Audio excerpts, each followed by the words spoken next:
सभी साथियों को जय भीम। जाति प्रथा उन्मूलन की इस कड़ी में आज बात करें कि बाबा साहब ने सबसे पहले जाति प्रथा उन्मूलन जो भाषण लिखा था और वह जो है छाप के जो है बाबा साहब ने प्रसारित भी किया। उसके बाद गांधी जी ने जो है उसका उत्तर में हरिजन जो उनकी पत्रिका छपती थी उसमें जो है उन्होंने उत्तर दिया।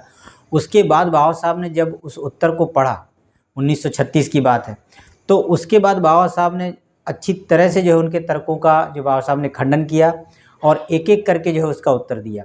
तो पिछले जो जस्ट कड़ियों में आप इसको जान सकते हैं, उन वीडियोस को देख सकते हैं। जैसे पिछले उसमें गांधी जी ने कहा था, कुछ उदाहरण दिए थे कुछ संतों के, क्या इतने सारे लोग जो मानते हैं उसके बाद जो क्या वो धर्म इतना खराब है। गांधी जी ने जो तर्क दिए थे उस तर्क का जो है बाबा साहब किस प्रकार से उत्तर देते हैं। तो अभी तक आपने चैनल को सब्सक्राइब नहीं किया, सब्सक्राइब कर लीजिए, लोगों तक शेयर जरूर कीजिए, क्योंकि बाबा साहब को मानने से ज़्यादा जानना जरूरी है और जानने के लिए पढ़ना जरूरी है। पढ़ने के लिए बाबा साहब के वॉल्यूम्स, उनकी जो ज्ञान उनकी किताबों में छुपा हुआ है, उसको जो है हम जानें और बाबा साहब की नज़रों में इतिहास को जानें और लोगों तक जरूर प्रचारित करें।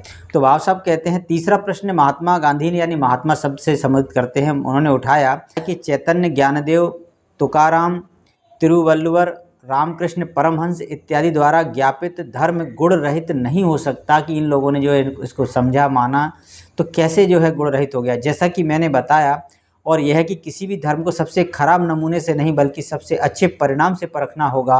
मैं इस वक्तव्य के प्रत्येक शब्द से सहमत हूँ। जैसे गांधी जी ने कहा था कि धर्म को सबसे खराब नमूने से नहीं और बल्कि उसको जो है अच्छे परिणाम से परखना चाहिए। तो बाबा साहब कहते हैं ठीक है, इस बात को मैं बिल्कुल सहमत हूँ आप, लेकिन मैं बिल्कुल नहीं समझ पाया कि महात्मा इससे क्या सिद्ध करना चाहते हैं। यह सत्य है कि धर्म को सबसे खराब नमूने से नहीं बल्कि सबसे अच्छे से परखना चाहिए, लेकिन क्या मामला यही समाप्त हो जाता है? मैं कहता हूँ नहीं। प्रश्न अभी भी उठता है कि सबसे खराब इतने अधिक क्यों हैं? इतने सारे उदाहरण जो है खराब के ही ज़्यादा क्यों हैं और अच्छे के इतने कम क्यों हैं, ना के बराबर क्यों हैं? बाबा साहब फिर इसका उत्तर भी देते हैं, मेरे दिमाग में इसके दो कल्पनीय उत्तर हैं। कुछ अपने मूल दुराग्रह के कारण सबसे खराब हैं। उनके अंदर वो भाव ही भरा हुआ है कि मूल दुराग्रह भरा हुआ है, जिसके कारण वो पूरी तरह से खराब हैं। जो नैतिक रूप से शिक्षणीय नहीं है, किसी भी तरह से शिक्षा के योग्य नहीं है, इसलिए धर्म के आदर्श के दूर दूर तक पहुंचने में अक्षम हैं। उसमें धर्म का कोई आदर्श ही नहीं है। दूसरी बात कहते हैं, यह धर्म का आदर्श पूरी तरह गलत आदर्श है, जिसने अधिकतर लोगों के जीवन में गलत नैतिक मोड़ दिया है और गलत आदर्श के बावजूद सबसे अच्छे लोग बने रहें। वास्तव में गलत मोड़ को सही दिशा की ओर मोड़ दिया गया है। कोई पूरी तरह से ये गलत दिशा है, सीधे से मतलब।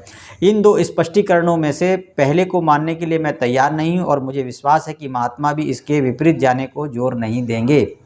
मेरे विचार से दूसरा स्पष्टीकरण ही तर्कपूर्ण और उचित है, जब तक कि महात्मा के पास कोई तीसरा विकल्प यह समझाने के लिए ना हो कि सबसे खराब इतने अधिक क्यों हैं और सबसे अच्छे इतने थोड़े ना के बराबर क्यों हैं।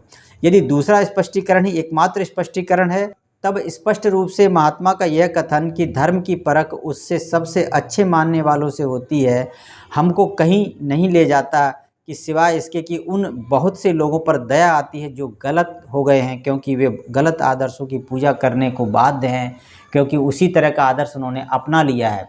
तो बाबा साहब जो है स्पष्ट खंडन करते हैं कि इतने सारे, गांधी जी कहते हैं, इतने सारे लोगों ने जब इस धर्म को अपना रखा है, इन्होंने ज्ञान लिया है, इसको बताया है, उसको धारण किया है, तो क्या बिल्कुल ख़राब है?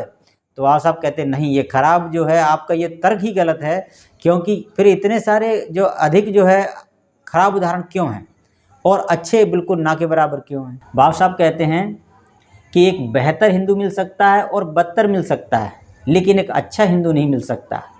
तो इस तरह से जो है अगली कड़ी में आप जानेंगे कि जो है वो बाबा साहब क्या कहना चाहते हैं। बहुत ही रोचक तथ्य है। तो जुड़े रहिए आप इन कड़ियों से जाति प्रथा उन्मूलन की। तो सभी साथियों को जय भीम।